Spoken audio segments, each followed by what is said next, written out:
What's happening, everybody? Welcome to the ASAP Afternoon Blitz, Monday, April 24th, 2023. Had a lot of sports going on this weekend. I'm Chris Gonzalez, joined by Jay McLovin. How's it going, Jay?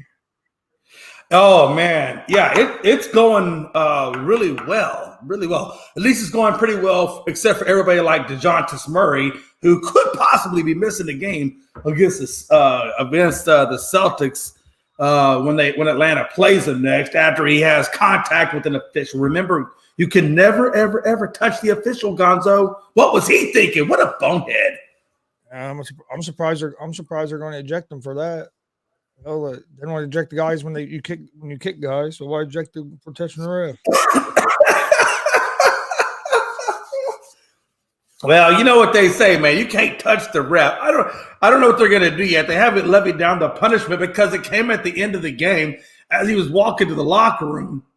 So it's going to be interesting to see how the NBA plays it. I think most likely, I think he doesn't play the next game. I think he's probably gonna have to sit that one out. But we shall see. Yeah, but what a bonehead. Honestly, I don't think it matters if he plays or not. I don't think so. Atlanta's not advancing. They got lucky and won their one game of the series. What? You don't think they could capture that magic in a bottle and somehow surpass the Celtics? You don't think that could happen? I guess it could, but I don't see it very likely. Hey, but I will say, not to give him it, I will say Trae Young really stepped up.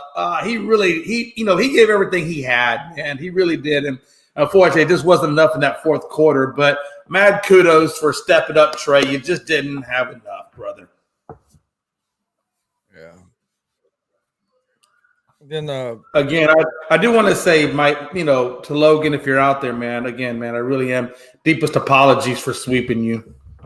Then the Timberwolves got lucky last night and extended that series a game. Yeah, I was flipping between that game and the hockey game. I don't remember who I was watching, kind of in and out of it, but that game was kind of boring. It was kind of almost like nobody really had any kind of real momentum swingers in there. It's just kind of up and down. I thought in a way that Joker kind of took that night off, even though he still had a good game.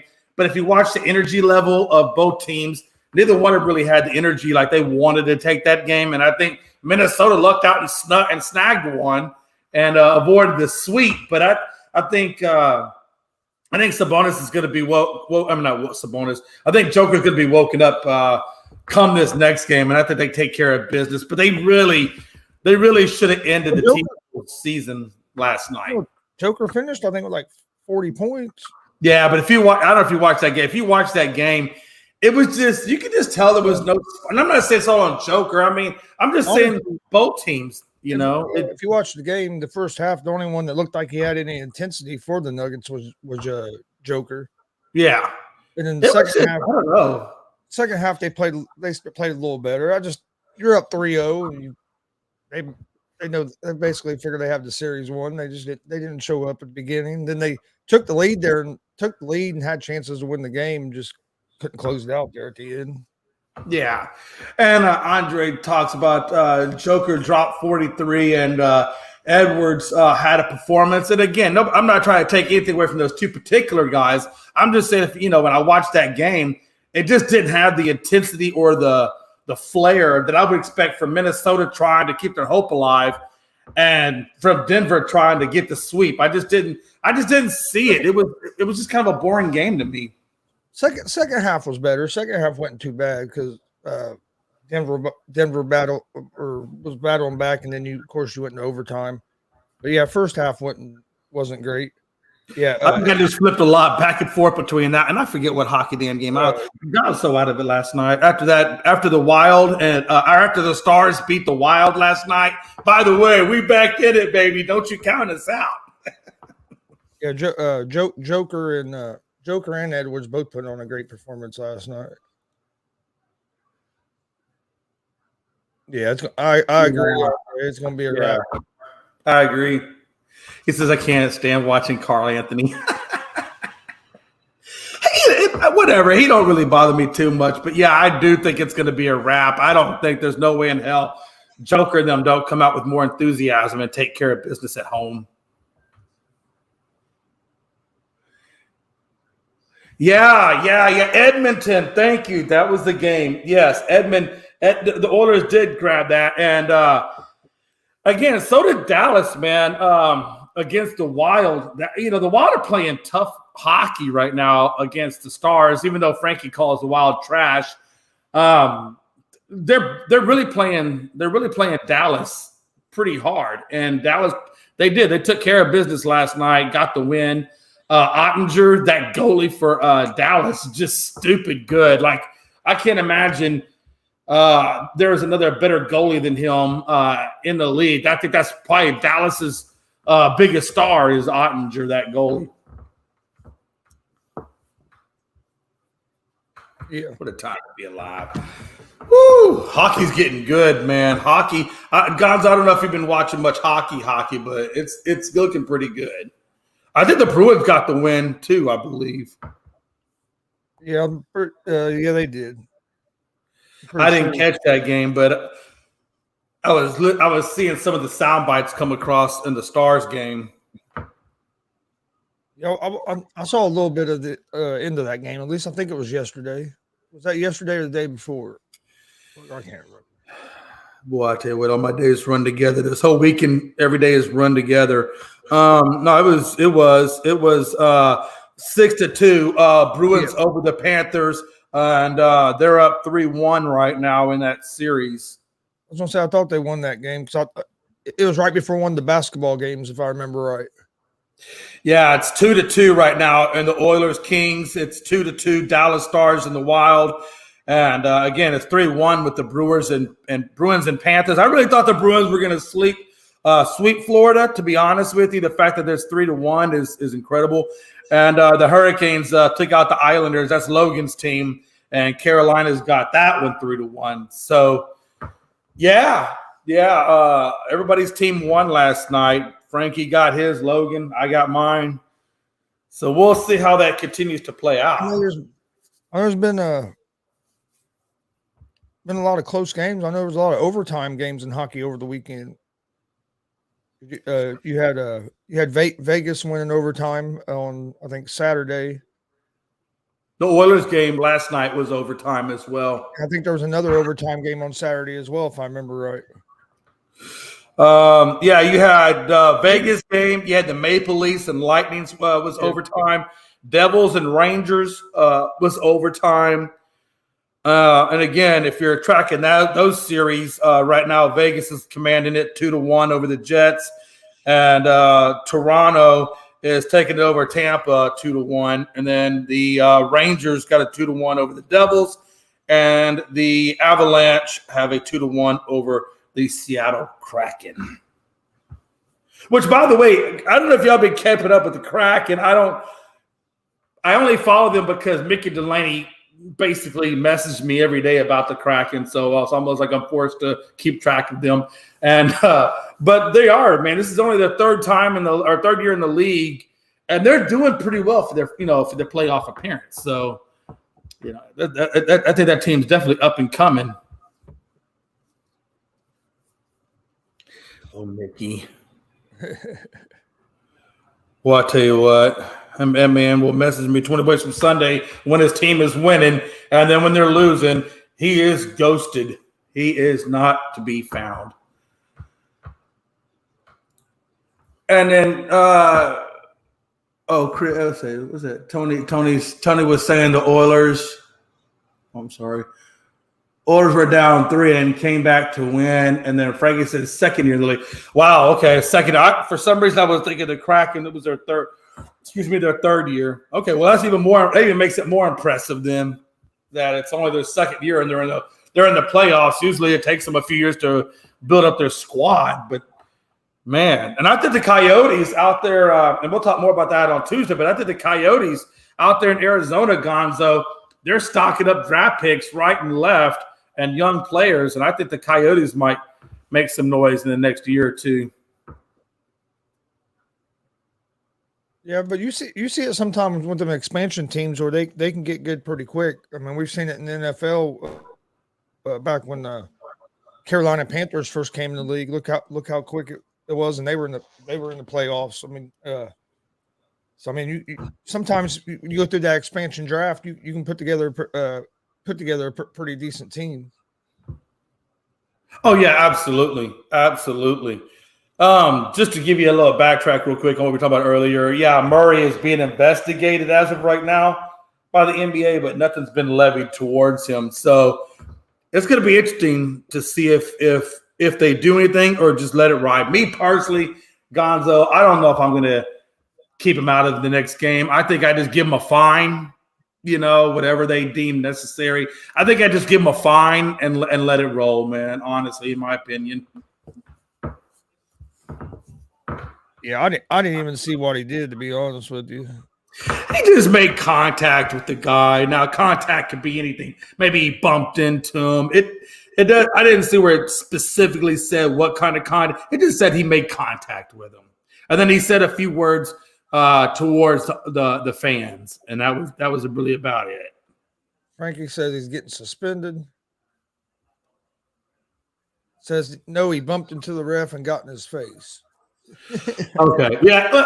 Okay. Murray, you can't get in a man's face. That's the ref. Look, the league takes some refs seriously. You can't just get in a ref's face. Yeah. It says Petratus, I guess is the official's name. As Murray was walking off the floor, Murray then turned back and pointed and yelled at somebody before exiting the court. So I guess he bumped him, got a little bit in the face, and then started yelling at some of the fans and then left. Wow. Well, it is what it is. If he gets fined, it is what it is, You know what to do, you know what not to do. And when you choose to go the other direction, you just gotta pay the cost. If you want to be the boss, you got to pay the cost. I would say, I can say I haven't watched it, but I would say if he's probably getting suspended. If he touched the ref and then got into a ref's face, he's going to be suspended. Yeah, it's one thing to pop in by accident to say "excuse me, my bad" or something, but if you're getting into his face, yeah, okay. But like I said, it isn't going to matter because Atlanta's not coming back to win that series. Oh hell no! Their chances of coming back to win that series are next to nothing. But I'll tell you what, oh my Lord, if they did, that would be groundbreaking. All right, yeah, Frank, I'll check that video out. I saw that you had sent it last night, but I was going to watch it and never did. I was laying there watching the basketball game and then watched some of the XFL, a little bit of the XFL yesterday. They got their playoff set now. Got a couple NBA games tonight. Milwaukee and Miami. Is Milwaukee going to be able to get back and be able to even this series back tonight? Yeah, let's get into that. Giannis hasn't played the last 2 games. Lower back soreness, I think, is what they're saying. Yeah, from where he fell and hit his back that during game 1. Have you heard if he's going to be back tonight? No, I was checking on that earlier this morning. He's not listed as day-to-day or any of that. He's not on the injury report anywhere to be found. So my opinion is, unless something happens between now and then, I would expect Giannis to be in the lineup. I really would. I don't think he's going to be out tonight. And I don't think they can afford for him to be out tonight. But then again, if you look on the Miami side of life, Hero's out for the season. Oladipo is now out for the season. Butler has a sore ass, or as they say, sore glute, when he fell down on his back. Yeah. So now you got a hurt Jimmy, no Oladipo, no Hero. Yeah, honestly, it's going to fall onto the shoulders of Adebayo and Landry. But honestly, they didn't have Hero last game, and when they beat the Bucks. Oh yeah, but now I'm saying now you don't have Oladipo. Basically, you're losing a lot of your role players, or they've lost some role players, and now your star is got a sore, Yeah, sore butt. yeah. I think Butler plays. Oladipo, he hasn't. I don't think he's been doing much here. Here Well, lately. he had a big game just the other night for him. He had a Though. big game the other night. I was gonna say he's real inconsistent anymore. Seems Oh, like. Oladipo is, and a lot of it I think still lingers from all those injuries. He's just not the same basketball player as when he first came into the league. And then correct me if I'm wrong, with Indiana, correct? Didn't he start out there with the Pacers? Yep. And then I think he went from the Pacers to Houston at that time. I think he went to Orlando. Was it Orlando? No, wait. He started out in Orlando. Then he came to Indiana. Yeah. To Orlando. We had him as part of a trade there for a little bit. Yeah. Matter of fact, he came. We got Oladipo as part of the Harden trade. Yeah, he came when Harden went to the Nets. He came over him and he came over from. He was in Orlando first, but then I think he went to OKC, and then he came over from OKC when because him and Sabonis came over at the same time from OKC when they made that trade for Paul George. And then yeah. Then Oladipo got hurt. He got hurt, and then when he came back, he ended up wanting a trade and get out of there or whatever. And then that's when he ended up in Houston. But yeah, he was with not only did he play for the Pacers, he also he played for the Indiana Hoosiers in college. Oh, he's an Indiana boy. Yeah, I've watched him play in college. That's where I became an Oladipo fan. But then I kind of soured on him after he had a good year at the Pacers. One talk about it was his house and all this, and then come back after injury and I don't think he got along with Malcolm Brogdon very, very well and wanted out of there. And it's like, dude, you can't say this is your house and then one out when one thing don't go your way. Much. I mean, but a lot of people are quick to say it's their house, whatever. I mean, I don't care if you want to say it's your house, as long as you can back it up, as long as you put the points in the book. Say that, that's fine, but you don't, the next year don't demand a trade. Oh, well, that's true. Exactly. Like, it's my house. Well, maybe it's his temporary house. Maybe it's like an apartment. It's an Airbnb. It's an Airbnb. Hey, don't come to my Airbnb and think you can just. What a time to be alive, man. But no, look. So to be honest, if Giannis plays and is close to healthy, I don't see the Heat beating oh, hell no. in this series. And that's what I was about to say too. I think if you're right, I think if Giannis plays, and it's in Miami tonight. So if they win, they'll tie it up tonight and then go back to. I think was this their first game? Is this their first? Yeah, I think this is their first game in Miami. So they got, I think it's 2-2, 1-1, isn't it? The format. Hold on one second. I think it's 2, 4, 5, 6, or maybe it's 2-2, 1-1-1. Yeah, I think it's 2-2, 1-1-1. Yeah. Yeah, they play tonight. And tonight's in Miami, then they go back to Milwaukee, and then they go back to Miami, then Milwaukee. Okay. Yeah. So, but either way, I just like you said earlier, Miami just, with some of the star power or some of the power that they lost, I don't see it happening. Giannis was out there shooting with the team this morning. He might play. Yeah. I guarantee you, man, he's going to play.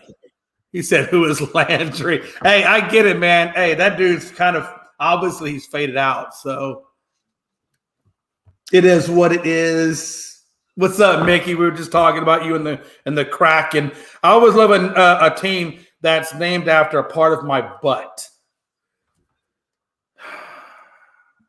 What a time to be alive. Or named after rum. Hey, that's a good spin on it too. Let me tell you, that's a good spin on it. But no, I definitely see Miami going down. I see the series getting tied, and then from there we'll see. But I really believe, like you said, as long as Giannis can stay healthy and off that injury report, It's going to be Miami's, or excuse me, it's going to be Milwaukee's series. Same way with the Clippers. If they don't get Kawhi back, I mean, I think Phoenix gets the easy win in that series as well. Because aren't they up? Are they Phoenix? Isn't Phoenix up 3-1 right now over the Clippers? Is it 3-1 or 2-1? Let me check. I thought it was 3-1, but I could be wrong. It might be 3-1. I can't remember. Because they did play. Yeah, it's 3-1 right now. It's 3-1. When they got the win, when the Suns got the win on Saturday, they made it 3-1. So it's 3-1 going into Tuesday's game. So I'm telling you, and I don't think Kawhi comes back. I think at this point, Kawhi just saying, you know what, man, George ain't here. I really don't want to carry the damn team on my back. Let old Westbrook do his thing out there, and I'll just wait till next year. What a time to be alive. Even if he comes back, I don't see them winning 3 in a row. No, I don't either. I think the Suns clearly have this one in hand. But I will tell you this, though, Gonzo. It's been done before. The Rockets have done it. A few other teams out there have done it where they've come back from 3-1. Oh, yeah, it's been done. But I think to your point, without your star and George, who won't be available until the next series.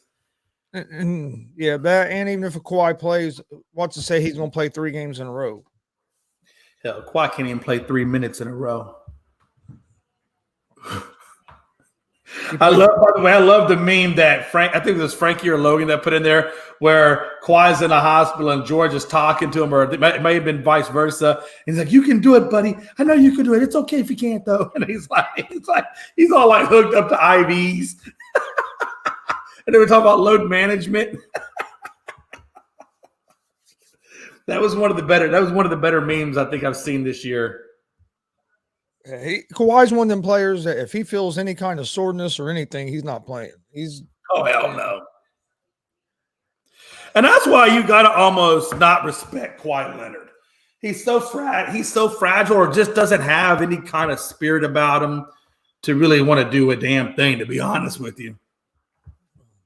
Hey, I mean, I guess it's hard to be too mad at him. He's pretty smart because he's figured out how to make millions of dollars and never have to hardly worry. And not play a damn thing. Let's talk about this Lakers let's talk about this Lakers game since Frankie's on here. He said Lakers about to be up 3-1 tonight over the Memphis Grizzlies. They play at 10 o'clock. I got to be honest with you, man. Lakers didn't look too bad against Memphis, right? I will say this, Dylan Brooks, I don't know what happened to you, but Jesus, what a clown you look like right now. I think you gave him, what was it? Correct me if I'm wrong. I think it was like 7 points. And I think it was maybe 2 rebounds is what he amassed in that game against Braun. What a time. What a time. The only body that showed up in that game was Morant, who gave you 45. And I think Desmond Bain chipped in with close to 20. I mean, those were really the only guys that showed up for the Memphis Grizzlies. Everybody else was MIA, and the Lakers were just having a good old time, man. Hey, Davis went out there and got you over 30. Braun went out there and got you over 25. AR-15, he got you 13, but he didn't shoot the ball well. But I'm hoping Reeves will maybe get back into that groove that he found himself in. Hachimura still continues to play well. Got you around 20. I mean, not a bad overall effort from the Lakers against the Memphis Grizzlies. But let's talk about Memphis for a minute. This was the number 2 team. This was the number 2 team in the West. And Randy Jarvis, with all due disrespect, man, your team looks like shit. No offense, but they do. They just look terrible. They're out there running their mouths more than they are playing. John Morant finally, got himself straightened out after that episode at the hospital. I don't think they've looked terrible. You're down 3-1, but you also you did win one game without Ja, which was a big help. So you're missing him a game. But yeah, they didn't come out with no energy Saturday at all. The other game, first two games were pretty good games, but that game Well, last let's talk about that for a minute. How after much of a distraction though? that game Saturday night. Go ahead. Frankie, how much of a distraction is Dylan Brooks to the Memphis Grizzlies at this point? Well, he's a big distraction. The man talks so much trash and then can't back it up. And you got John Moran over there trying to do everything he can late in the game, which, by the way, John Moran, you get my respect. Honestly, you really, really do, because you did everything in your power to make all those threes in the fourth quarter. Literally, this man scored alone 22 points by himself in the fourth quarter over anybody. So, like, when you have someone that's a really good shooter like that and a hot hand, you keep giving it to him. Keep on giving it to him. But it's really sad that it was John Morant who had to try and back up Dylan Brooks' trash talking, and then Dylan Brooks couldn't back it up. He really couldn't back it up. He comes out, he's talking trash. Well, I don't respect him because he's not, he's old, and you're not gonna score 40 on me, then you don't got my respect. Excuse me, sir. If LeBron James came out being dominant against you, you got so mad by the third quarter that you went and took a nut shot on LeBron James and got yourself ejected. That's when you know you should stop trash talking and then go out to the media and say, the media is making me look like the villain. They're making me the bad person. No, Dylan, you're doing it yourself. You're doing it yourself. How do you blame the media for what it is coming out of your mouth? Exactly. So come on, man. If I'm Dylan Brooks, the best thing you need to do, listen, before the playoffs started, Dylan Brooks went out and said, I want LeBron James and I want the Lakers in round one, because what better way it would be to eliminate the king in the first round. Okay, I get that. Game one came around and we just annihilated you guys, right? Game two came around. He didn't say nothing after game one. He didn't say nothing. Game two come around. It's a whole different Memphis Grizzlies team. They came out dominant against the Lakers and they defeated us. No trash talking or nothing. And then he gets the win. And then that's when he goes out and goes in the media again and trash talks LeBron James personally. Then game three comes around, and where was Dylan Brooks to be? I guess he was still on the plane ride from Memphis, still trying to get to LA. I don't know where the hell he was at. And then you go out, and you complain to the media that you say the media is making you the villain and making you look like the bad person. No, sir. No. That's all on you. Stop trash talking and stop being a distraction to your team with your trash talking, and maybe you'll get yourself some Absolutely. No, I totally agree with that. And, and just to kind of put it in perspective, two of their players really did not give their team at all worth a damn. Jarrett Jackson went 4 of 12, 5 boards at 13 points and 4 fouls. And then, like you said, Brooks, who got ejected. But before he got ejected, he was at 3 for 13 with 7 and 2. And overall, they wound up finishing up the night at 37% from the field. Are you freaking kidding me? I mean, you can't shoot like that and say you're not trash. They gave a trash performance. Now, again, we're not going to take it away from Bane or Morant, because they were shooting above the 50% line, and they were the only two that, in my opinion, really gave a damn or contributed to Memphis in any way, shape, or form. The rest of their team, including their bench, was in the toilet. Well, you know what it really was, guys, is it was that first quarter. If you really look at it, Memphis Grizzlies outbeat the Lakers second quarter, third quarter, and fourth quarter. They outbeat the Lakers. But if the Lakers didn't go out and have that 35-9 lead in the first quarter, I feel like Memphis would have honestly had a win on their hands. They really could have had a win in their hands. But because the Lakers just outscored them and out-dominated them in the first quarter, it was just too hard for them to try and come back. And I kept saying this to Pride because Pride kept, he kept coming back on the messages with me and saying that, they're looking to come back because, what John Morant was doing. I kept telling Pride, listen, they've been doing this all game. Because we had the lead that in the first quarter, they had to try and fight back. But every time they got literally close to like 10 points down, the Lakers would come back and end up being on a 10-0 run and then going back on the 20-point lead.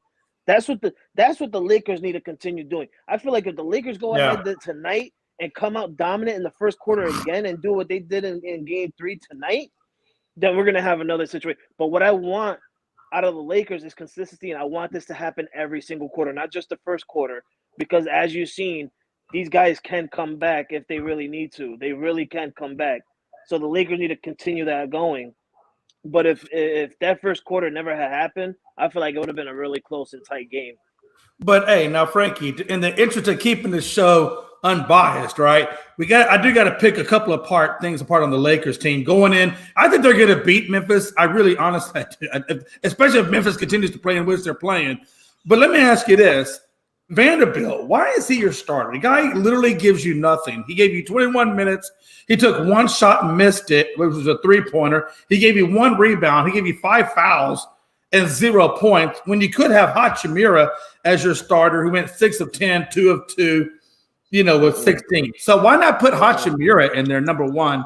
And then number 2, what's going on with your boy D'Angelo, man? Why is he playing like complete and total dog doo-doo? Listen, all right, I'm going to answer the first question. The reason we have Vanderbilt as the starting lineup, and I don't think nobody is seeing this. Yeah, he gets 5 fouls, but Jay, he plays absolutely dominant defense against John Morant. And this was what he wanted when the series had started. He went to Darvin Ham and he said, I want to guard John Morant. I feel like if I can guard John Morant, things will look different. He's been doing that the last 3 games. He's himself. That's a good point. Guarding John Morant. So if That's you're going to have him start in there and guard John Morant, once John Morant comes out, that's when we bring in Rui Hachimura, and we have that second person and from the bench getting his bench points and getting us some of those key points that we need to get. I'm not worried about Jared Vanderbilt, getting all these points that he's supposed to be getting. No, as long as you're going out there and you're doing your job defensively and stopping John Morant from being an absolute superstar that he really is, I'm totally fine with you getting 5 points, 6 points, 7 points. I don't care, because we have other players, LeBron James, we have Anthony Davis, you have Rui Hachimura, you have Austin Reeves. Like, you have all these players that can get those points for you. I just need you to do your job defensively and continuously stop John Morant from being a superstar.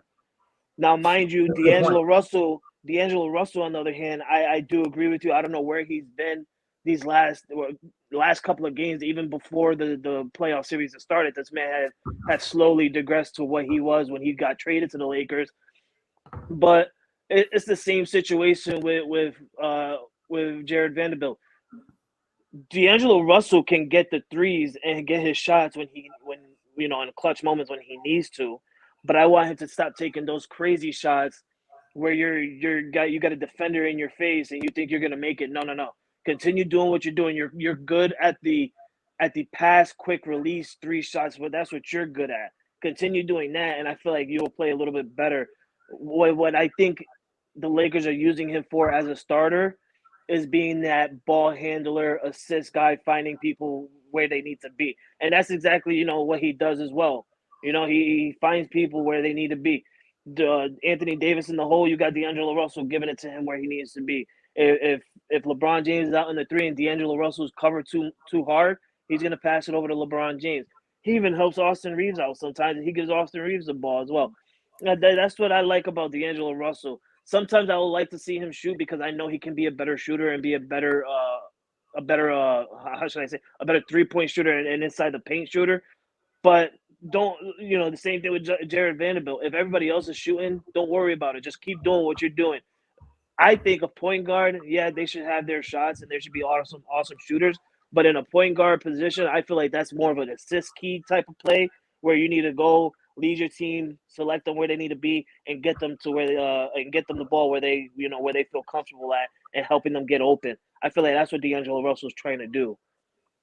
Yeah, let me ask you this. So right now, primarily your forwards in Davis and James and Hachimura, those have been primary your big dogs running. And AR-15, he did kind of have a hot start in the playoffs, and it seems like not that he's not playing bad because he shot 50%. You can't ask for better than that, right? So at what point do you think they start getting AR-15 back into that rhythm, back into his flow where he first started out at? Because I think your guards need to give these forwards a little bit of shooting help as well. Well, that's let's really look at it, Jay. I mean, you just said it. He had an outstanding game one, and I'm pretty sure that's what the Memphis Grizzlies did not expect. They did Right. not expect a guy like Austin Reeves to do what he did, scoring over 25 points, close to 30 in his first playoff career.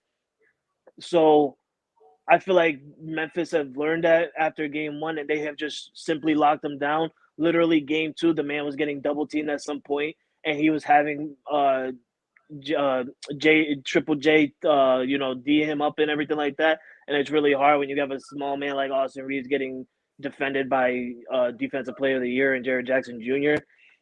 So I feel like they've learned that. So they've seen and they've learned how to stop Austin Reeves, but the man can still get what he needs to get, and that's his points in the paint, causing the foul trouble for the Memphis Grizzlies by getting and ones or even getting the foul calls on him when he's in the paint and doing what he's got to do. I'm not really worried about Austin Reeves. He'll get that rhythm back in his system. But the only thing I'm liking what I see from him now is how hard and how aggressive he's playing. Yeah, he got 15 points. He's getting 17 points. That's fine.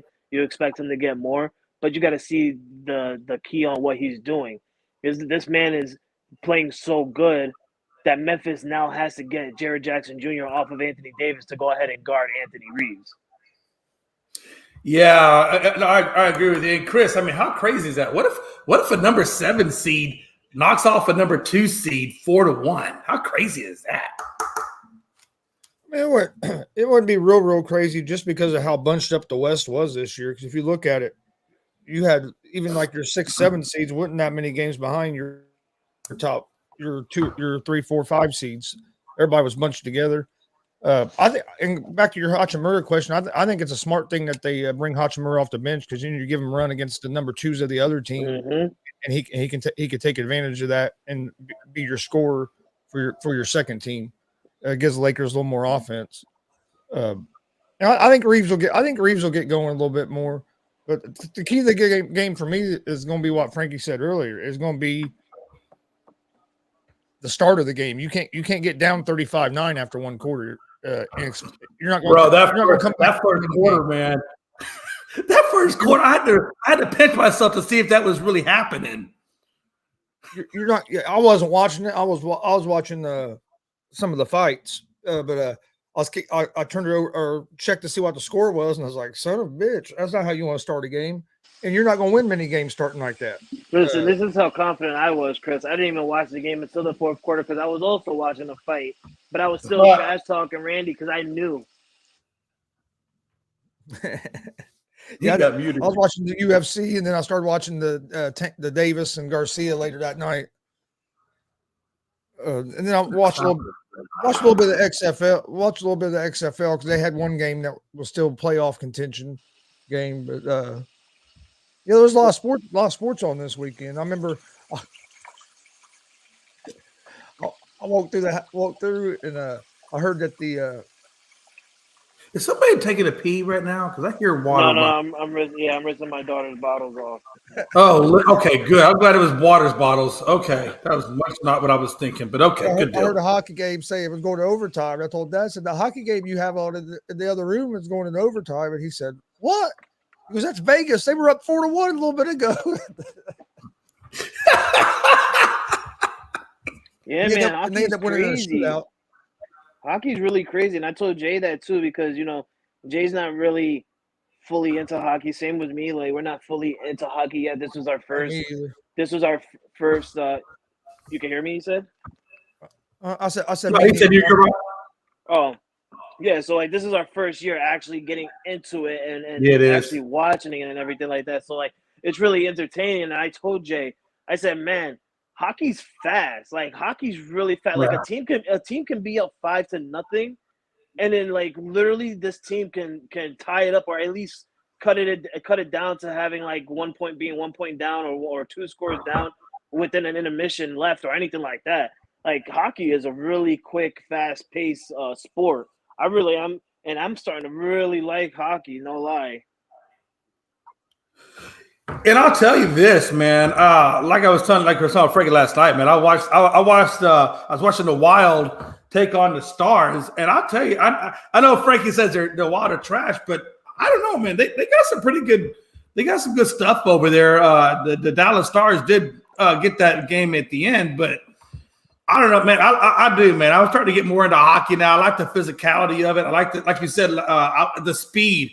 Like, you know, just they're at one end of the goal, and then like 2 seconds later, they're at the other end of the goal, and it's incredibly fast, just stupid fast. I think it was Damien. I can't remember if it was Damien who it was the other day said soccer was slow. Soccer's not slow. That's another one that can be fast. The only reason it might seem a little slower than hockey because you can skate faster than you can run. So I mean, and the field's not as long, right? I mean, soccer's a big field. Hockey's not slow. Now, I'm not going to lie. I love going and watch it live. Watching it on TV is a little bit different to me, but watching hockey live is crazy, man. The atmosphere, I mean, people banging on the glass, everybody going crazy. And I've never been to like an NHL game. That was just like a minor league games are crazy.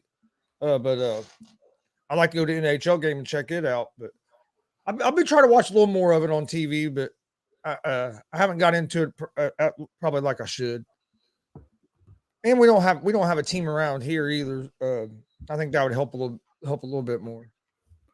Yeah, I don't have. Well, yeah, like I said, my closest hockey team is Dallas. You know, from the Houston there. Well, now that I'm in Huntsville, it's not too. Dallas is it's about maybe about a 3-hour ride. But I mean, that's the only damn hockey team we have in Texas. Is the I'm gonna say Roughnecks. Is the Stars. We did have a smaller, like a minor league team, like a minor professional team. I think it was the Houston Aeros. We have them, and they're not a bad hockey team. But yeah, what a time to be alive. But Frankie, Dallas is in it, baby. You know who else is in it? Roughnecks. Roughnecks are in it. Houston is literally all over the place in all different aspects. It's crazy. Whoa. Stars isn't even a Houston team. That's a Dallas team. No, they're not. But they're our team because there is no other team. Yeah, well, but don't say Houston's all over the place. No, it's our team. Well, Roughnecks is talking about XFL with the Roughnecks. Yeah, but he said Houston's all over the place. He said Frankie Dallas are there.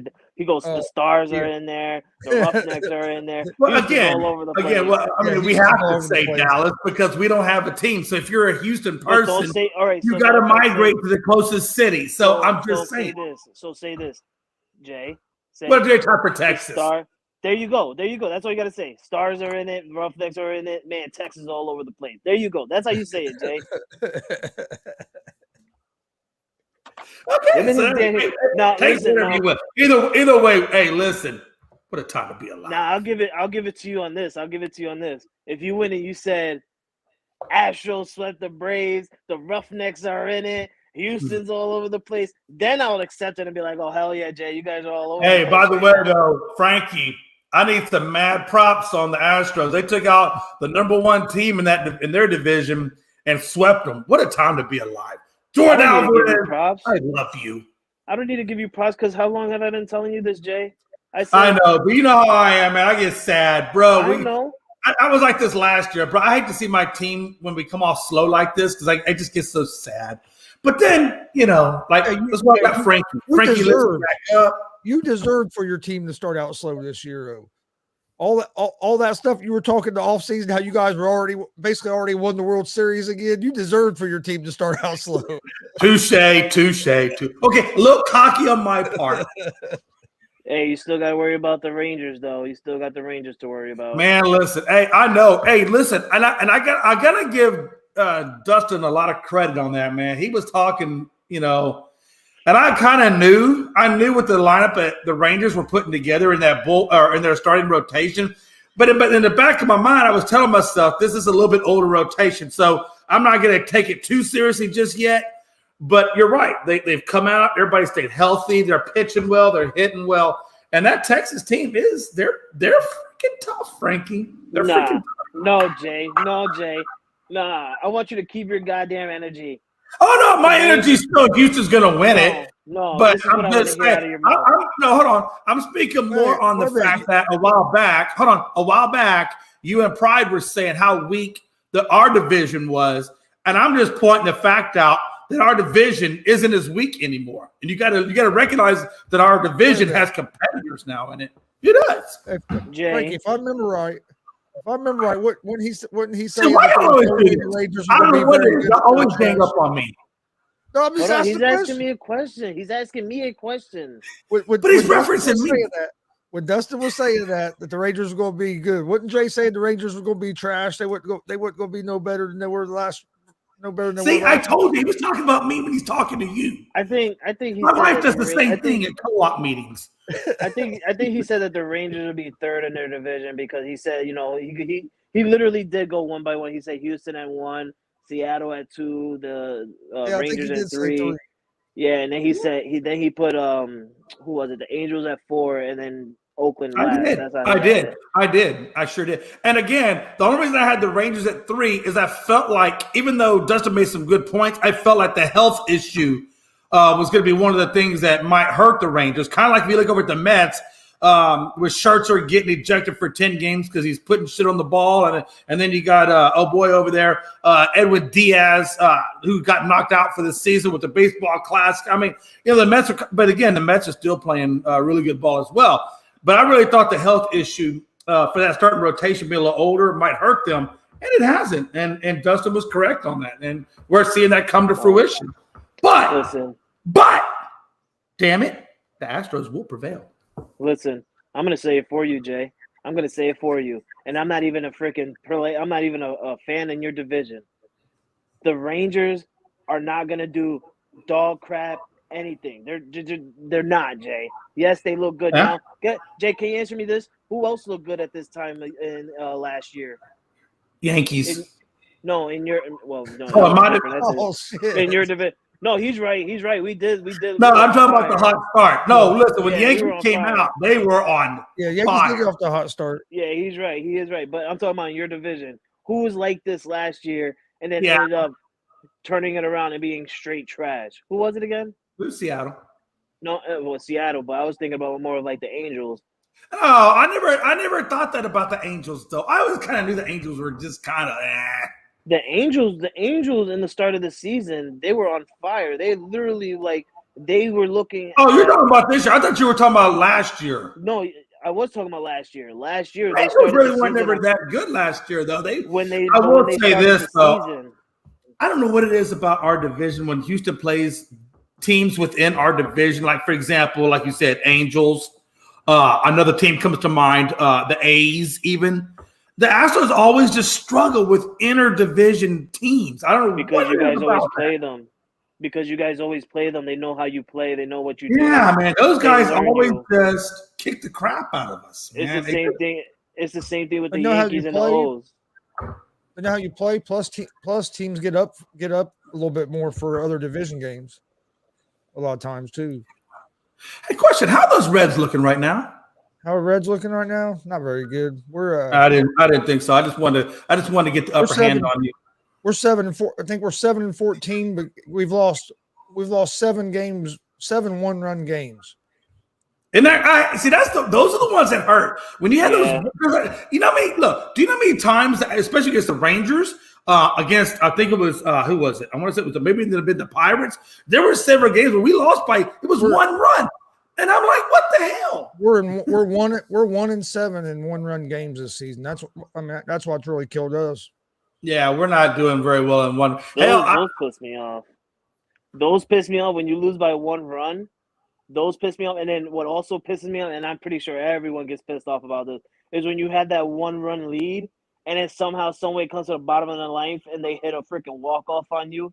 That pisses me off so much. See, there's at least 4 of those games the Reds lost where they had to lead late in the game and bullpen blew it. It's like, and it didn't really bother you. I'll tell you what, though, and I think it was your dad that brought it up. The Pirates are looking pretty good. They really are starting better than I expected them to. I think they're tied. No, actually, they're a half game ahead of Milwaukee for winning that division or being in the lead of that division. And then, of course, you got you got Mike's Cubs down there at 12-9, so they're not doing too bad. But yeah, man, the Pirates. Geez, the Pirates are I looking think the Pirates are on better. a 7. I think they're on a 7 or 8 game winning streak right now. Yep. And what's up with Arizona being ahead of the Dodgers and the damn Padres, considering all the what the Dodgers. Padres did? Well, the Dodgers. I don't know what's going on with the Padres. Honestly, I guess that's what happens. I get when you the suck too Dodgers, much. but Yeah, the Dodgers literally are dealing with like so much injuries that happened way before the season. I feel like the Dodgers. It's early it's early in the season right now. What really matters is or the months that matters is like June, July, August. oh, Those months absolutely. matter. Those Oh, are when it absolutely. matters, especially after July and the All-Star break. But Oh man. I don't know. right now, that's what the I would Dodgers are say dealing May with. even. I would even say May because May, you're already starting to think about All-Star break. So really that last month of the, if you look at June or May into June, and then of course then you got the All-Star. Yeah, those 2 months right there are, and then like you said, the month or two afterwards, because now you got to come off of All-Star that break, that lull, whatever, and you got to find that momentum. You got to find that fire, especially if you're hot going into All-Star. You got to make sure you recapture that fire coming out of the All-Star. So, yeah, that little from May to July time period is probably the make or break for most ball clubs. Yeah, you just can't get too far. You just can't fall too far behind here early in the season. What a time to be alive, boy. Frankie, how you looking over there, man? What's up with this Tampa squad? Shit, I don't know what's going on with Tampa. I don't care. I'm not a Tampa fan. No, I'm just, I'm saying they've come out 19-3.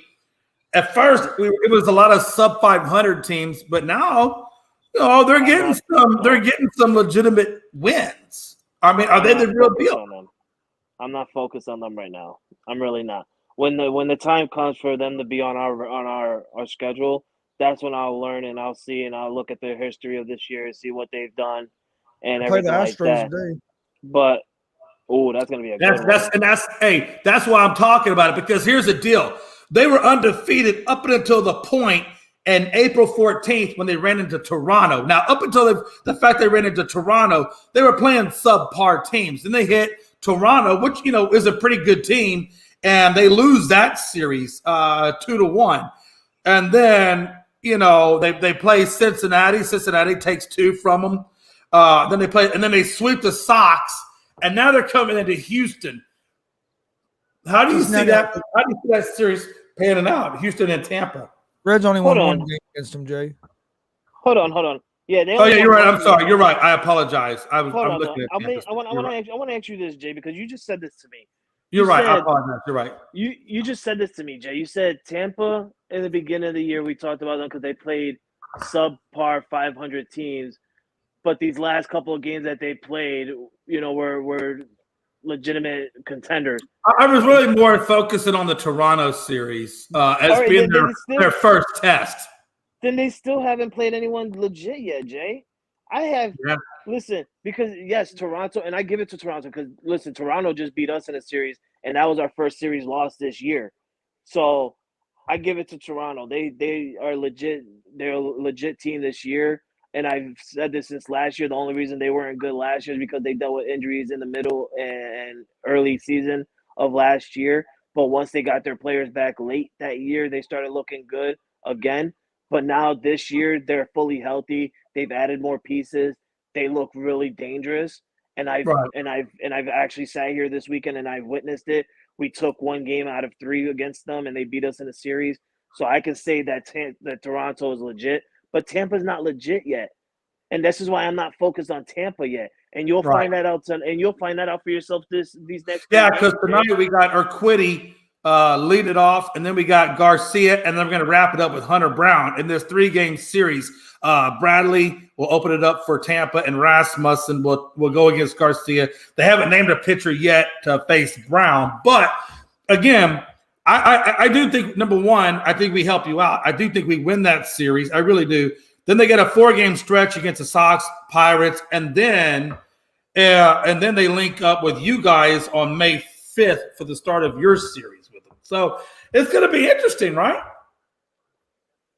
They have such an easy schedule in the beginning of this year. It's just insane. It's so insane. Like, you start off against Detroit, Then you got to play Washington. Then you go and play Oakland. Then you get into trouble with Toronto. Then you get a good series against the Reds. Not trying to put your Reds down, but you guys still not legit just yet. You guys got some surprising wins this year, Chris. Congratulations, but you're not legit just yet. But then you go against the Red Sox. Like, what an easy schedule. Then starting tonight, you go up against the Houston Astros. I'm not going to say that that's going to be an easy win for Toronto for Tampa, because it absolutely can't be. I mean, this is the defending champions of the Astros right here that they have to go up against, and a really star-studded pitching team with Dusty Baker managing them. So it's going to be a tough competition for Tampa these next 3 games. And then after that, like Jay just said, they go up against, what is it, the White Sox? Yeah, and then the Pirates, which is another first-place team. Legit. Yeah, the Pirates are a little bit legit. So we'll wait to see how real these teams are against that series. If Tampa's really good against the Pittsburgh Pirates, maybe we'll look at it a little differently. But if Pittsburgh ends up coming out and defeating the Tampa Bay Rays in that series, we'll have to start looking at Pittsburgh a little bit differently, because that's two teams right there. But damn, what a freaking easy schedule to start the season. Let's take one step down. The team that's in second place in your division, Baltimore, has come out on a 14-7. What the heck, man? And we all know Baltimore was playing some pretty good baseball last season, and we knew that they might be up and coming. Matter of fact, we couldn't understand why they traded Trey Mancini and so forth. But they're not looking bad at 14-7, Frankie. Yeah, this is also another team that's really star-studded, and we played them early on in the year as well, and we took 2 games out of 3 on them as well when we beat them in the series. And this is honestly a legit team that can be damaged throughout the year. And this only if they can stay healthy, Jay. Honestly, if they can stay healthy, They can be legit. But I'm not. Listen. I always say, and I know it probably gets annoying, but it's early. It is early in the season. You're gonna see teams that are starting off to where they weren't last year. The only thing that matters is late in the year, and I feel like that's when our teams, like the Yankees, the Astros, and everybody, that's when we know when baseball is actually really important and everything like that. Like, Jay's dealing with injuries. I'm dealing with injuries. Chris is just a horrible team, but we'll get back into the things. We'll get back into the things. I feel like once the Yankees get a little bit healthy, we'll start looking like a competitive team again, trying to race for that first place spot. And so hopefully we get healthy by May 5th against the Tampa Bay Rays, because that's going to be a major series for the Yankees. The Astros missing people, they'll be coming back. And it's perfect timing for these guys to get hurt now and be hurt now. Oh, absolutely. I totally agree. Absolutely. Yeah, right now is not when it matters, right? So when that really, truly matters, that's when you want to start getting these people back. And when they start coming back, you're getting them back really refreshed, because they've been hurt, but they're a little bit refreshed because they've been sitting down and being in rehab assignments and being in the AAAs and AA's and doing all that stuff, to where those in that level of baseball is easy for them, and they'll be ready to come in the major leagues. And I feel like everything will change and get right into place. At the end of the day, Jay and I both know that it's going to be Houston and New York rematch in the ALCS. I will say this: on April the 6th, that was your first game against Baltimore. That wound up getting postponed, so you didn't get to play that one. But then you came back the next day on the 7th, and it looks like. Correct me if I'm wrong.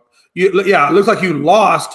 You lost to them on the 7th at a 4-3, or excuse me, on a 7-6. They got a 7-6 win, but then you came back and beat them in games on the 8th and 9th. So again, you took the series from them, and you will see them again before the All-Star break. It looks like you see them on the 23rd of May before you head into All-Star. Chris, you're going to play them a few times. Looks like in June. And then you play them. Oh, and then the Yankees get them again in July. Chris, you got them in. It looks like June 26th. I don't play them at all. I don't see Baltimore. Maybe I'll see Baltimore in the second half of the schedule. But Chris, man, what's your take on Baltimore? You get them one time. Frankie gets them 2 more times. They're a solid, they're a decent team. I wouldn't put them up there as one of the top teams yet, but they're a solid team. They, like you said, last year we all wondered why they were trading people away at the trade deadline when they were looked like they were competing, and they made some trades instead of trying to get a piece to really help them. But I think they're a solid team and a team that's moving in the right direction for which, if you're a Baltimore fan, is a good thing because how long have the Orioles been one of the bottom teams in baseball? That they haven't been real strong over their history, but here they're finally moving in the right direction. So I think they're a decent team, but I don't think they're one of the top teams in the American League yet. Chris don't care about the Baltimore. He's waiting. He's waiting for that New York Yankees series. That's what he's really waiting for. But no, seriously, hey Frankie, then that takes us to Toronto, and I'm looking at your division specifically because I feel like the East is still, one of the harder divisions. There are a lot of good teams there in that division. So that's why I'm kind of looking at you. I just want to get one more thing real quick. You guys in Toronto are tied right now at 13-9. Both of you guys are 6 games back of the Rays. Looks like Baltimore is 4.5 back. Do any one of you guys catch Tampa before we hit the All-Star break? And I'm pretty sure that's possibly will happen, but who is the team that catches them before the All-Star break? I'm going to be unbiased here, and I'm going to be truly honest with you. I feel like the Toronto Blue Jays can be the quickest team to reach the Tampa Bay Rays just because they have an absolute studded batting rotation going on. Like I seen it yesterday on their stats, their starter lineup from batter number 1 to about batter number 6 are all hitting above 300. So you have when you have a lineup like that, I feel like you can do great things. Toronto's losses came at like 1 runs or something close like that.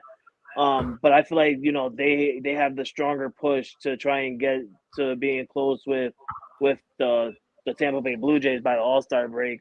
Baltimore, like I said, it's kind of like the same thing for Baltimore with Tampa. They really haven't played really competitive teams as yet. We've seen them when they played against competitive teams, they lose. So these last couple of games that they've won has been against subpar 500 teams, and I don't look at it as any type of dangerous threat because when the time comes for them to play legit contender teams, they don't come out with a victory on the series. They'll come out, 1 win onto the series, but you need to win the series to make yourself legit and to make your record a bit better. And I don't think Baltimore is going to do that, especially when you got to play the Yankees 2 more times at a time when possibly the Yankees can be healthy. So I think Toronto has the better shot of trying to be quicker at the run of chasing down Tampa.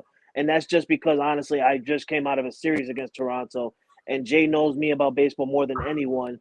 I don't look at anybody as a threat unless we play them and I see how they play against us and how we play against them. That's how the time when it came to Houston and the Yankees and the ALCS last year, it was a lot of trash talk between me and Jay, and that's just how we are with our teams and our sports. No matter what sport it is, that's just how we are. But I also told Jay because I'll be unbiased sometimes, and I'll be serious as a sport podcaster. I don't always talk my team into being a legit like we're gonna win type thing. I tell them how it is, and I said, listen, the way the Yankees played against the Astros last year in the regular season, like we legit don't got a chance. And I told Jay before, I said your pitching is legit. Like, and Jay told me, he said, yeah, we are. We're young. We look at the farm. We get these people up from the farm. And I'm like, damn, man, the Yankees need to do something like that. And that's why before the season started, the only thing Jay was worried about with me and my team was our bullpen, because Jay knows that the most important thing in baseball is pitching and bullpen, and it really is. That's one of the most important things. And I tell Jay that, like, listen, I don't be biased. All right, I love my teams. I love my team no matter where they are. They could be in the East Coast or West Coast. I love my teams, but there's times where I'm unbiased, and I told Jay straight up, listen, we suck. We're not gonna win, but if when the time comes and we play them in a series, that's where okay, this is a legit team. I'm Toronto's a legit team, guys. They're a legit team, and they're gonna be tough. And that's the thing, Chris. I want to ask you about that. So again, me and Frankie, we talk a lot about the bullpens, and I've been saying this a long time. Back in our day, old school days, starters could go 7, 8, and then maybe you're not going to your bullpen unless your starter's having a bad day. You're not going to the bullpen until probably the 8th or 9th inning. Now we see more and more starters 5th inning. They're damn near at 100 pitches. Maybe they can get to the 6th, but a lot of times we're starting to see the bullpen damn near play half the game. That's why I tell Frank all the time. I was like, if you don't have a good bullpen, you're not going to make it. Your bullpen is almost the equivalently essential, most important part of your team because of how short now these starters are going in games. What do you think?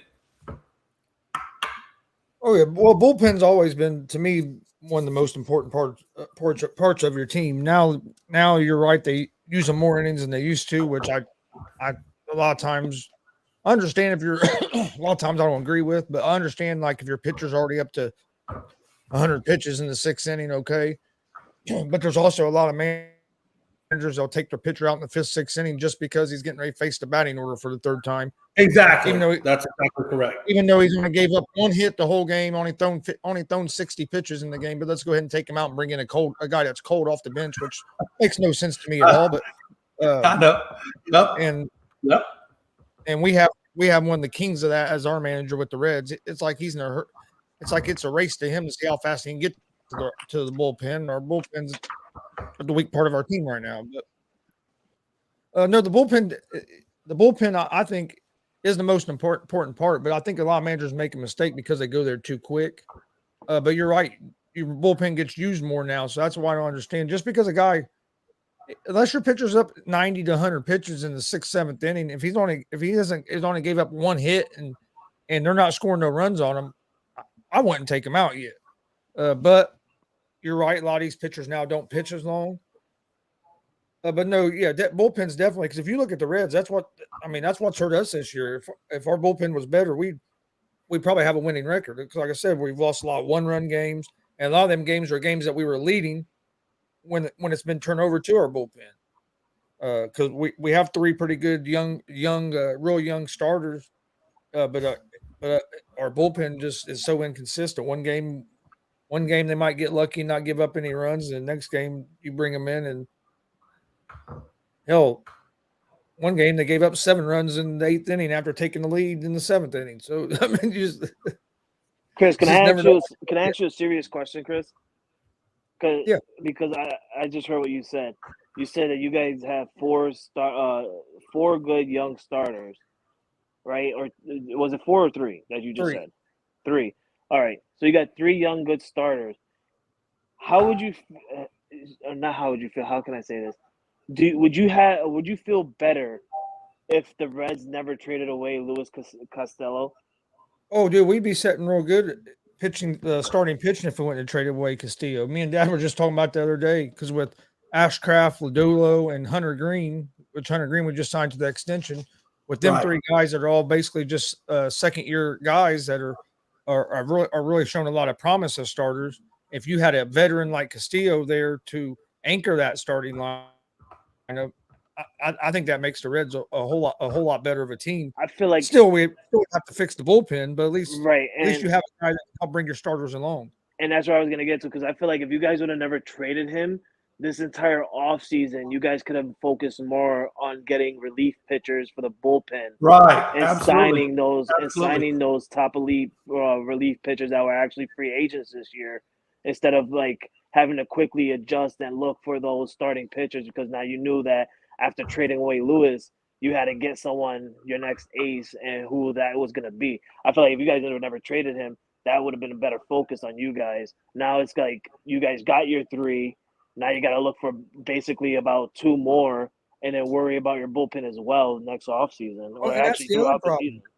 That's the other problem is they traded away Castillo, and you didn't bring nothing. You didn't bring nothing in to help. Nothing in return for him, because Ladulo, Ashcraft were both rookies last year. Green was basically a rookie last year, but they're all 3 guys that the Reds had drafted.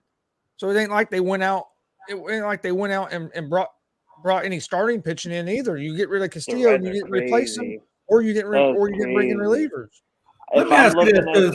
You guys should have traded with us, Chris. You got some good ass pitchers, man. No, you shouldn't have. I'm really glad you didn't trade with the Yankees. No, I'm not. I'm so happy you didn't do that.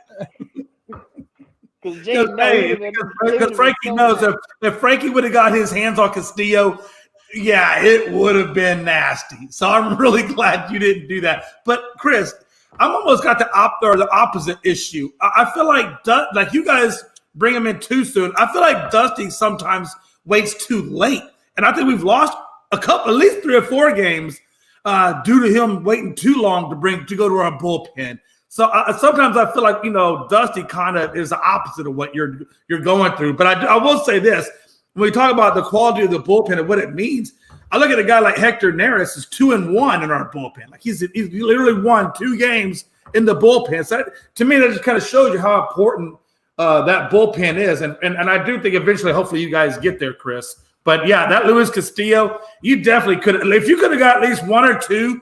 Minor league pitchers for that would have been a win. We would have hooked him up. We would have hooked him up, man. We would have hooked you up. We would have hooked you guys up good. But no, you want to send him to Seattle and get nothing in return. It's insane. This is insane. I'll tell you right now, Chris, Frankie the Yankee, man, my twin brother, he gets all the inside scoops. He be talking to Brian Cashman and all them. He's trying to get good players in there, but Brian Cashman don't like to listen to him. So I'm hoping one day he does get fired. But listen, since we're talking about managers, let me tell you about Aaron Boone. He pisses me the hell off. I love Aaron Boone. I really do I'd rather have Aaron Boone than David Bell. I get it. I get it. I totally get it. Trust me, because Aaron Boone hasn't had a losing season yet. He hasn't. He missed about 1 playoff the entire time he managed the Yankees. He missed playoffs once.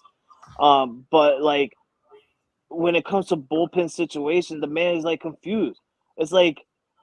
Take it the other day, the last game yesterday against Toronto, right? We had Clark Schmidt, who played absolutely phenomenal. Jay, not so long ago, Jay, I'm talking shit about Clark Schmidt, right? I'm like, damn, I'm tired of this guy. He's pissing me off. Yeah, you are. Then all of a sudden, yesterday, he's pitching absolutely phenomenal. We're going to like the 6th inning. The man is at like not even 70 pitches yet, and I'm telling him, Caitlin, I'm like, this is good. This is what you want out of your starters. He's not even at 70 pitches yet. He's already in the 6th inning. So that, it's showing you that he's pitching really great. Then the man goes up. He gets 2 outs, right? Bochette goes on base. Here comes Vlad Guerrero Jr. 2-run home run. Boom. There you go. Clark Schmidt just ruined it. And I knew it was going to come at some point. And I said to Caitlin as well when I was looking at TV, when the man went into the 6th inning, he's never lasted that long. He's never lasted 5 innings. Never lasted 5 innings. So if I'm Aaron Boone, I'm looking at that and I'm saying, okay, well, I got to start warming somebody up because I got to get somebody out here because I know he's going to make a mistake at some point. The 6th inning came, and that's when he made his mistake. He gave up a 2-run home run to Vlad Guerrero Jr., and then right after Vlad Guerrero Jr., the man gave up another solo home run. And then that's when you guys decide to take him out. Hell, I would have if I'm not taking him out before the start of the 6th inning, and you feel like he's gonna do good, okay, fine. He got you your 2 outs. Then he gave up a 2-run home run. That's when you take him out.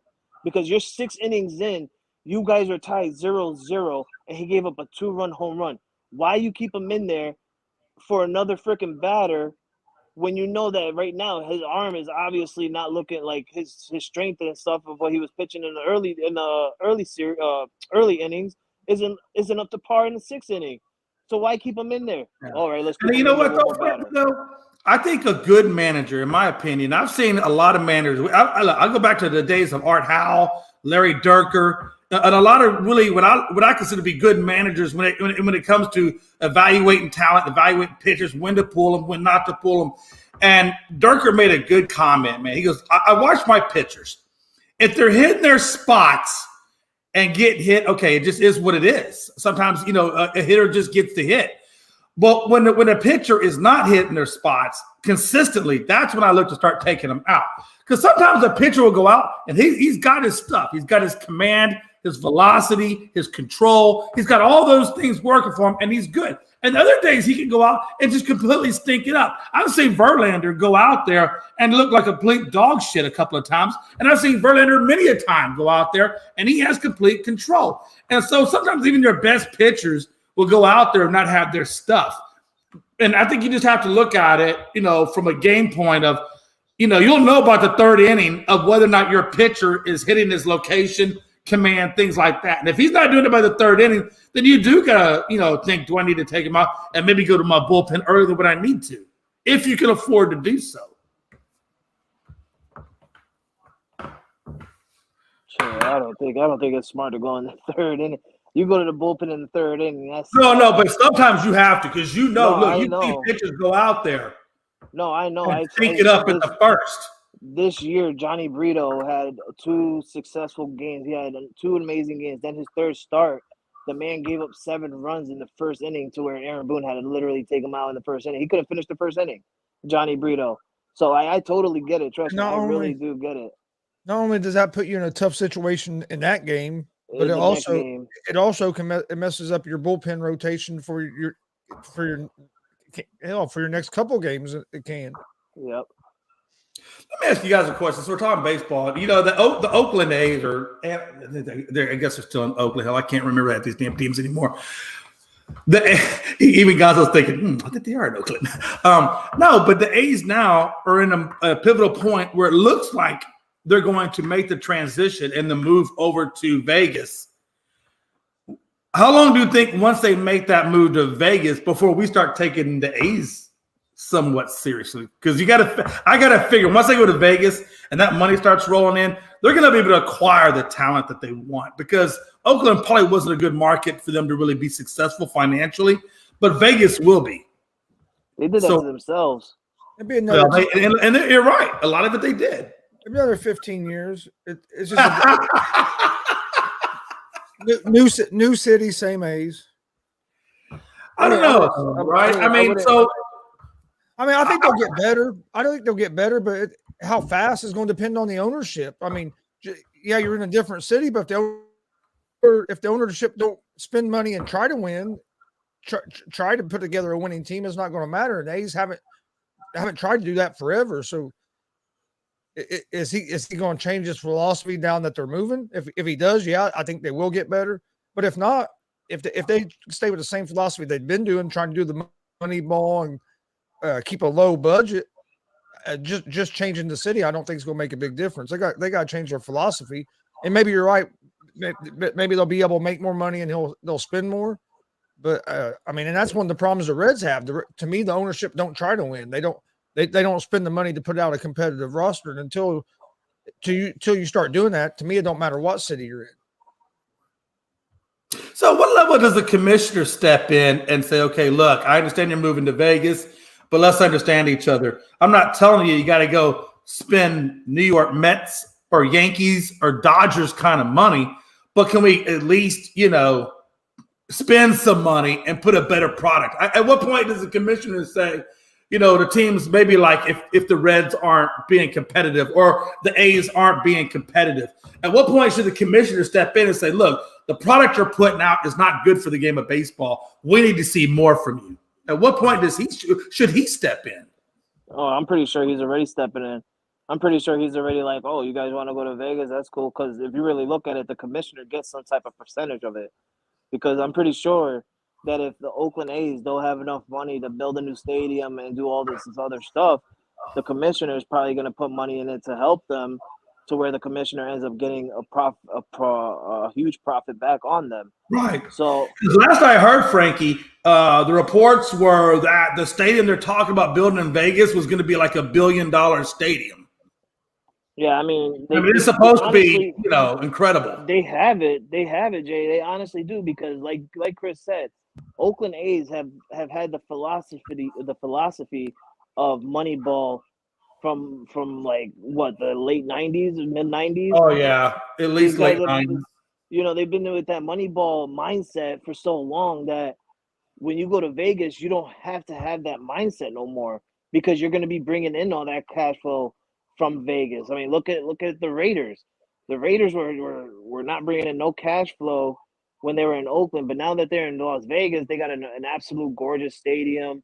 They bring in money from the fans, because not only do they get fans from Vegas, they continue to get diehard fans that were staying with them since Oakland days, that traveled down to Vegas to watch them play. So You know, you got all those people. If Oakland A's can do the same thing and build a stadium in Vegas, I don't feel like that $1 billion stadium is gonna, it's gonna be that's like chump change to the owner of Oakland because he's had so much money from paying all these players low budget value contracts.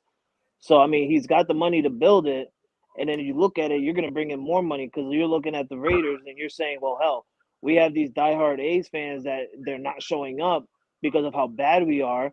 But if we Right. can go to Vegas and change it around and make money and bring in some star-studded players, maybe we'll start having some high value fan base coming back into it. Not only we're going to create new Vegas fans, but we're going to keep bringing down these fans that are staying with us since Oakland days.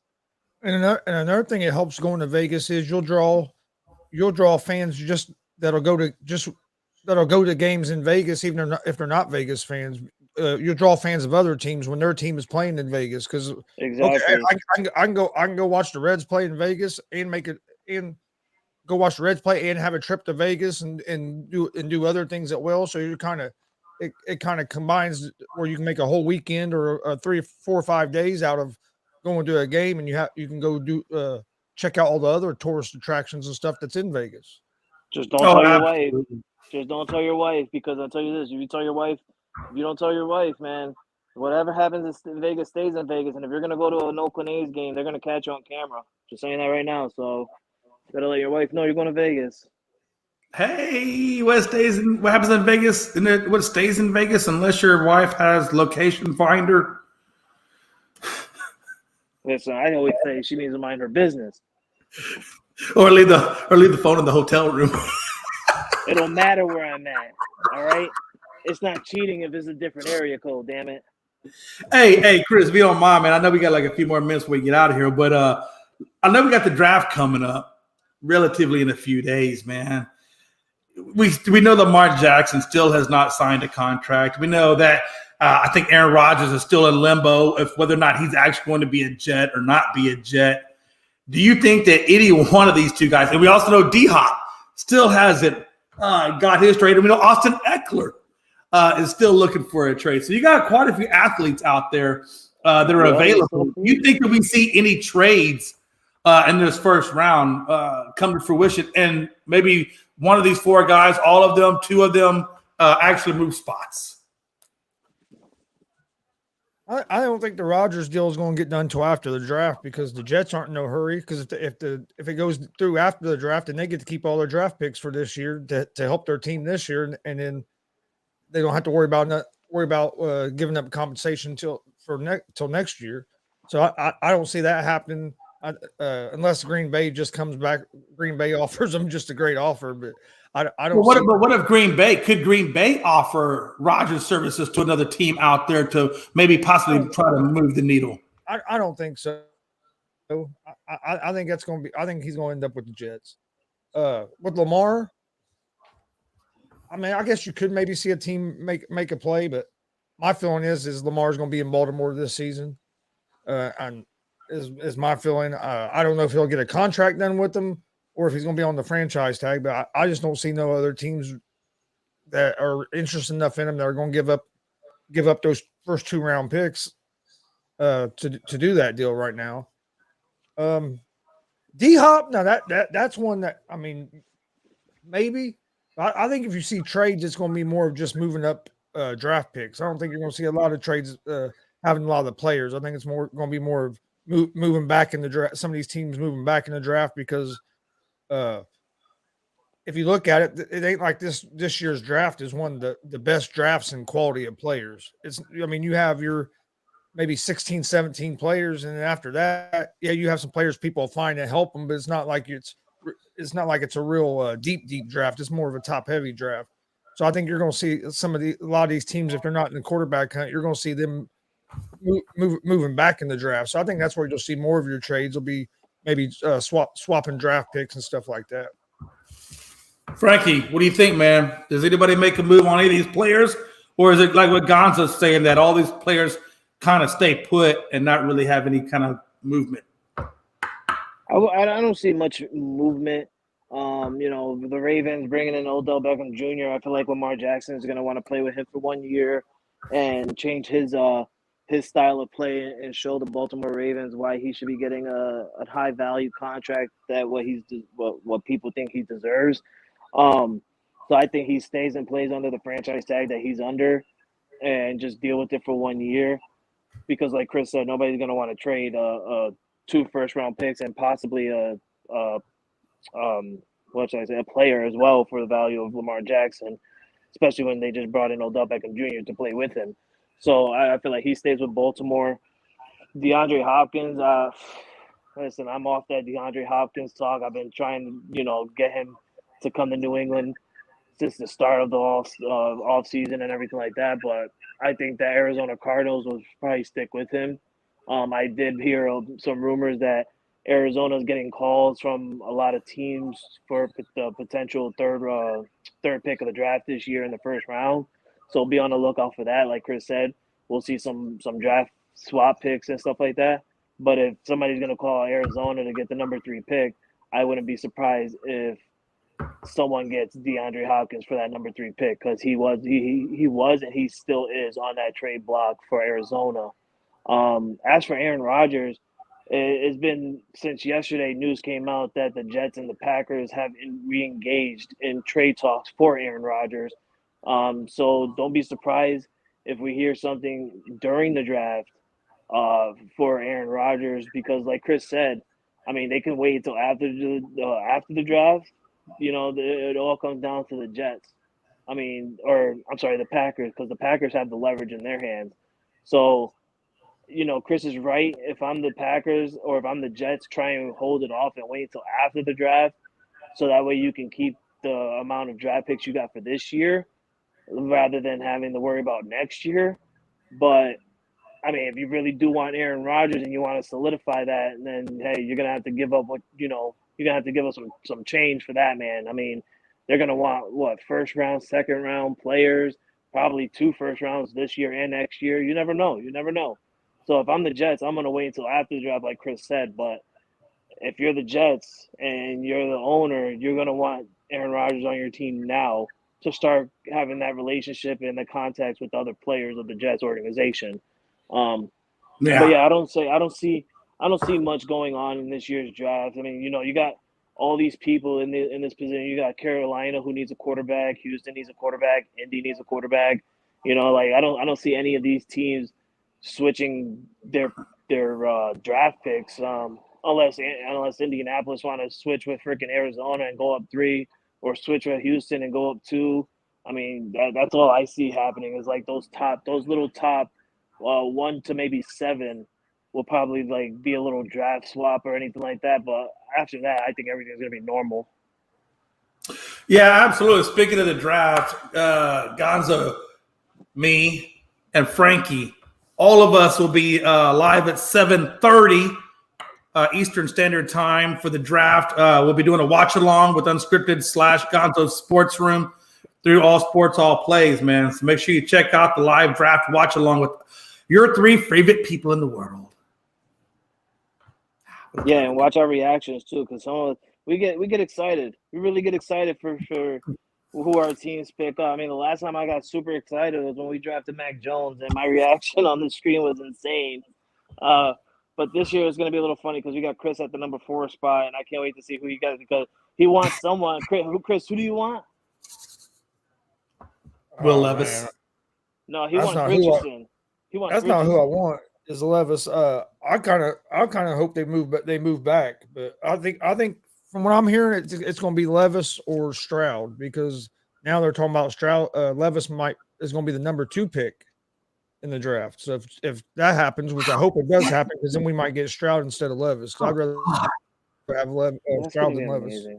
That's going to be amazing. Houston, do not fuck that up. You better go for Stroud. If you take Levis, I'm going to laugh because that's insane. I still think Richardson's going to be the number 1 pick, and it's going to change. It's going to mess everybody. Could you imagine what would we do if that? Oh my Lord! The man deserves it, honestly, Richardson. I said it since before the draft and before anything. Right at the combine, and when he had his little workout by himself, I said it. I said Richardson looks like he can take over that number 1 spot because not just because he's a good quarterback, but the man is tall, and those tall legs help out, and he's a good runner. When he got the open space, so Richardson can be the number one pick. I still don't think he's going to be the number one pick. I think it's still going to be Bryce Young. But like I said, who wouldn't want a quarterback that's learned under one of the great college coaches of all time, and Nick Saban? I mean, I tell you, I see a guy that's getting overlooked, I think, is Hendon Hooker. I mean, I think people forget how good he was playing before he got hurt. I mean, he was up there, one of the leading guys in the Heisman, completing 80% of his passes, and then he got hurt. Raiders might pick him up, and now people kind of say I still the knock on Hendon is his lack of being pro ready. I think he still has. There's still some development with Hendon that needs to take place before he's truly ready. But his athleticism, his talent, I mean, those are big things. I mean, they're big things, right? But I think the injury and the lack of true pro development, I think is what's kind of scaring some teams off to that second round. Let me ask you this, Jay. Levis is more pro developed than Hooker? Oh, trust me, I didn't say that. I had Levis going around 19. Trust me. Hey, look, don't even get me on the Levis and Richardson, because I think all of them should be around the second round. But it's not going to happen that way. Some teams will take a flyer on them. I think people forget how great Hooker was playing there for Tennessee before he got hurt. I mean, he was completing 80% of his passes and was one of the Heisman favorites. It's just because he's been out for so long with that injury. You know what it is? A lot of times that, like you said, what he's done in the past gets overlooked just because he's just been out for a hot minute. And the hot new toy is the Bryce Youngs, the Strouds, the Levises, whatever, Anthony Rich, only because they're more relevant, in playing time. Other than that, I mean, that's the only reason. And again, I understand that. Look, he's coming off an injury. You don't know 100% how he's going to look. I think he's going to be fine. But anytime there's an issue there or a thought there, it's going to push him back a little bit. You know what I think should happen? I think he can go to a team that already has a quarterback, kind of like maybe a Tennessee Titan. Have him as your backup, because he's not fully healthy. He's coming off a real severe injury, and you can have him learn under Ryan Tannehill. Have him learn behind Ryan Tannehill, and I know it's really, that's not something good to say because Ryan Tannehill is not great himself, but he's still a good quarterback when he's on the field when he needs to be, right? I mean, but that also would spell the end of Malik Willis. I'd rather see the Colts take Hendon Hooker and start Minshew this year than take Levis. Oh my God! I'd rather see the Colts move back and take Hendon Hooker. Honestly, that's not a bad idea. That really is a horrible idea. No, it's not, and I'll tell you why. Because worst case scenario, if it doesn't pan out and they go straight to the bottom, well, who's coming out next year's draft? Caleb Williams. I'm just saying. I just don't think we can always trade Hendon Hooker or keep Hendon Hooker, bring in Caleb Williams, and let a quarterback competition brew out. I just don't know how. I don't see Levis being that much better in his first year than what Hooker would be. So to me, either way, even if you draft Levis, you might be starting Minshew. I think you draft Levis. I think you're looking at another Sam Darnold. Sam Darnold was supposed to be really good when he came out, and it just never happened for him. I mean, there's a lot of people who were supposed to be really good when they came out. It's going to be really Ryan funny. Leaf. It'll be really funny. Lord have mercy. It would be really funny if the Colts don't end up getting Will Levis. They end up getting some other player, maybe even if Chris wants, they get Hooker, and they have to deal with Gardner Minshew for a year. And it'll be funny that Will Levis goes to another team and just has an absolute stud year. And I can't wait to see Chris's reaction and shit. And then Chris just comes out like, "Hey, it is true. Hey, you were sitting at number 4. Why didn't we get Will Levis, man? Why you were sitting at number 4? You passed up on him." Hey, the Rockets had their moment when we could have. I mean, if you look at it, Colts got lucky 2 years in a row back then because you had a lot of people saying take Ryan Leaf over Peyton, and then of course Colts went with Peyton. Then the next year, everybody was take Ricky Williams over Edgerrin James. Colts went with Edgerrin James. They got both them right, so it's about time for them to make a stupid decision at the top of the draft. So Hey, you never know, man. Like I said, I think it's going to be interesting to watch this draft unfold, man. I think it's going to be. I'm kind of curious to see what the Patriots do. I think you're at 15. I'm kind of curious to see where old Bill goes with that one. But let me ask you this one quick. I wonder how Darnold would have fared had he got picked up by Buffalo when Dable was there or Giants when Dable was there. I mean, that Dable, he can really do some magic with some quarterbacks. I would like to have seen how Darnold would have fared navigating waters with him as the skipper. I don't know. He was once you got a quarterback seeing ghost. I don't know if you're going to come back from that very well. Well, that's true. I mean, it's true though. I mean, but then again, we talked about the same thing about Geno Smith. And look where Geno's at. I mean, Geno was chasing ghosts for a while. Yeah, for 7 years.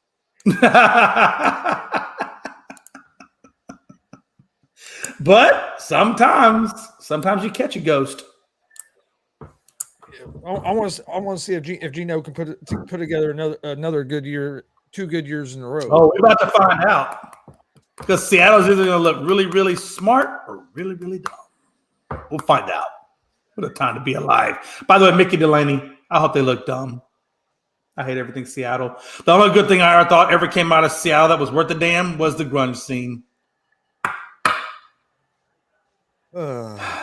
Shit, I thought you were gonna say the Twilight. So the Twilight movies.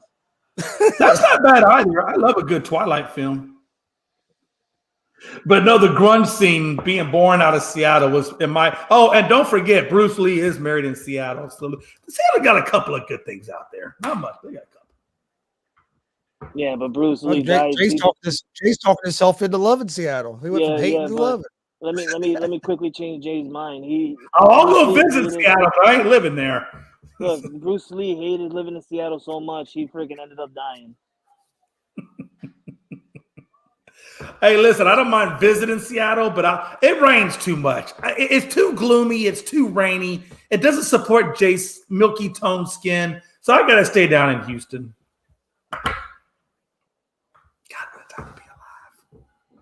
All right, Gonzo, get us out of here. We got things to do. I wish it'd warm up around here. It's fucking cold here. Oh, not here. It's a nice 80 degrees in sun. It's probably 40 here. It was 80 last week, and then over the weekend it decided it wanted to be winter again and get back down in the 40s and 30s. Mm-hmm. Man, you can always go to New York where Frankie's at. Hey, especially upstate New York. That place stays cold. Yeah, man, it's freezing. I think it's like high 30s, low 40s, and wet. Same way I like my women. Hey, little tidbit of interest.